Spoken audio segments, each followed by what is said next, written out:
I'm heartbroken at what I'm seeing here today. Here I am, standing outside Southwark Court, watching this enormous van driving in, two vans driving in with our wonderful people. With Roger and Cressie, Lou, Daniel. It's just awful. We live in a non-functioning democracy. That's the truth of it.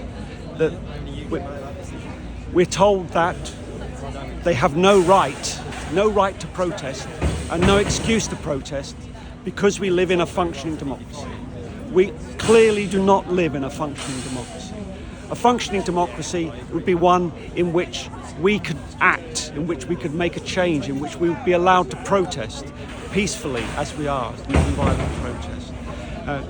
The non-functioning democracy that we have is one in which oil companies and very wealthy people determine what our laws are, in which we get the chance to vote once every 5 years, and it makes no bloody difference at all, where we see a new government coming in with virtually the same policies as the one that went out.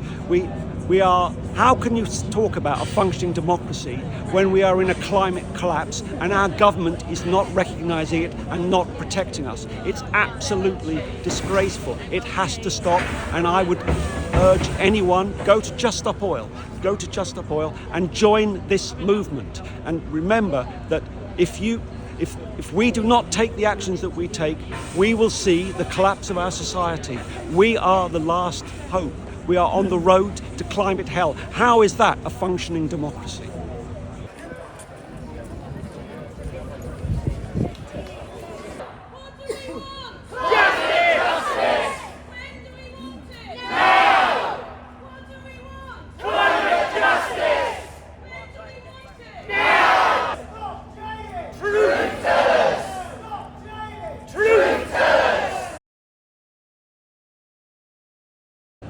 What's happening now is 5 of my friends, 5 of everyone here's friends, are about to be sentenced.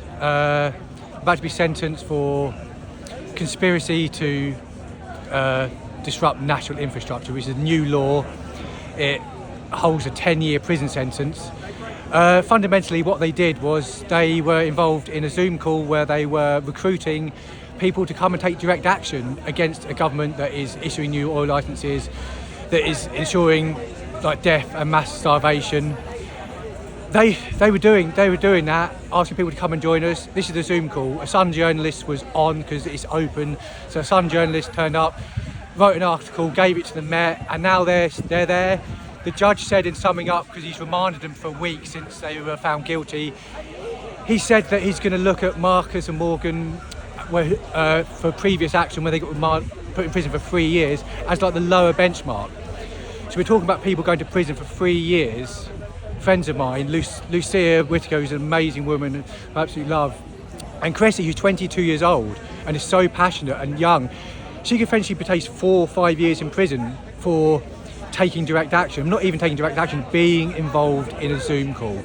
What's happening now, what's happening today in this court is so important. It doesn't just affect people that are involved in climate or social action, it affects every single person, because fundamentally the state, whether it's the Tories or now it's the Labour, the British establishment can throw you in prison for up to 10 years if you do anything to protest about what's right, what you believe is true. These are heroes.